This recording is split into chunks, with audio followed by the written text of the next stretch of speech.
जय माता दी। अल्टीमेट ज्ञान आपका हार्दिक स्वागत करता है।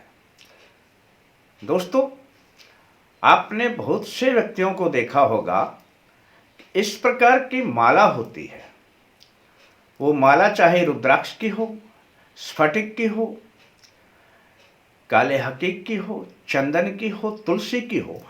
आपने बहुत से व्यक्तियों को देखा होगा कि वह इस माला का अपने गले में धारण किए हुए रहते हैं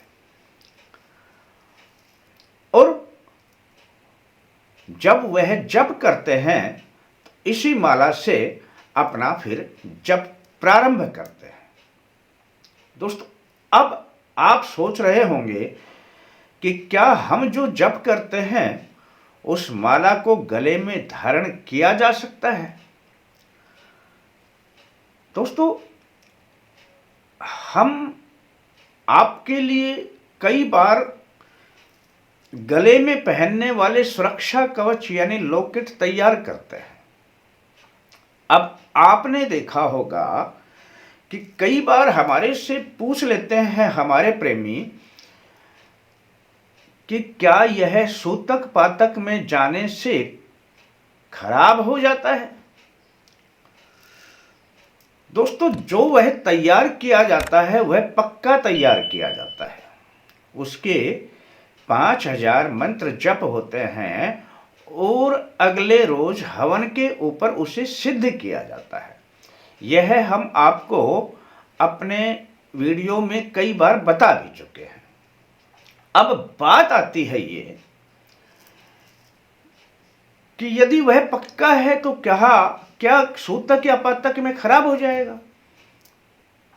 नहीं दोस्तों, उस पर कोई फर्क नहीं पड़ता है।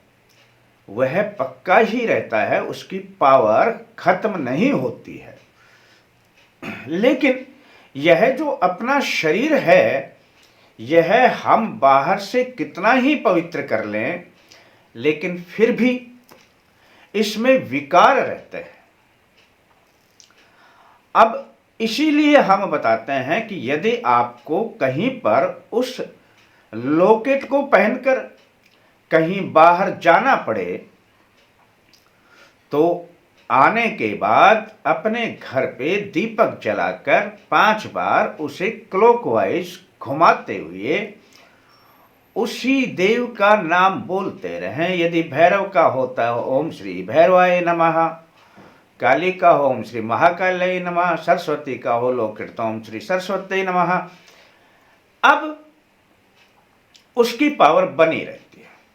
और यह तो आप कहीं पे ना भी जाएं तो सप्ताह में एक बार यदि ऐसा कर लिया जाए, अपना कोई भी दिन निश्चित कर लेंगे तो सप्ताह में एक दिन निश्चित कर लें, उस दिन उस लॉकेट को दीपक के ऊपर से घुमा लें। उसकी पावर बनी रहती है, बरकरार रहती है। अब बात आती है माला की।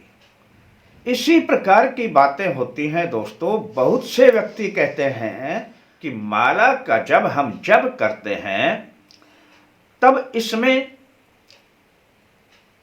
ऊर्जा भर जाती है।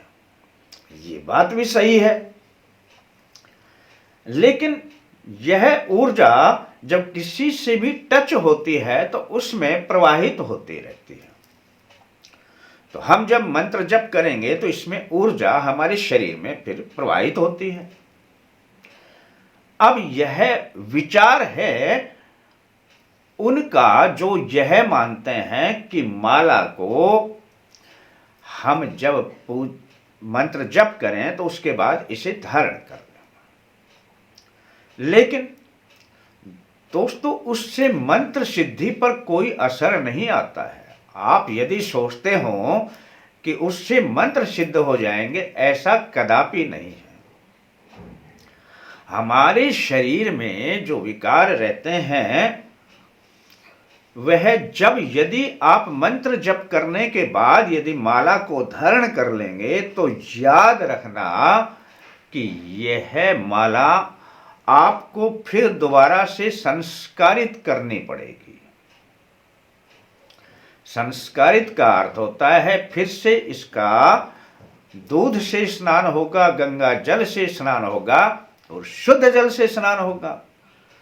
अब आप यह रोज रोज नहीं कर सकते हैं, तो इसलिए माला को आप जब मंत्र जप करते हैं इसके बाद धारण ना करें, और इसके लिए एक इस प्रकार की अपनी, इसे गोमुखी बोलते हैं, यह अपने पास होनी चाहिए। तो इसमें जप करने के बाद अपनी गोमुखी में रखकर अपने पूजा स्थान पर रख देना चाहिए। ऐसा यदि करेंगे तो आपको कभी भी कोई परेशानी नहीं आएगी। और मंत्र सिद्ध करने की जो अपनी अनुशासित प्रणाली है और शुद्धता है वह बनी रहती है। किसी के पास यदि ऐसा ना हो, वैसे तो होनी चाहिए, ले लेनी चाहिए। आप अपना कोई भी टॉवल लें, वो साफ और स्वच्छ हो, उसी में इसको रखें और मंत्र जप करते भी आप इसके ऊपर से अपना टॉवल डाल लें।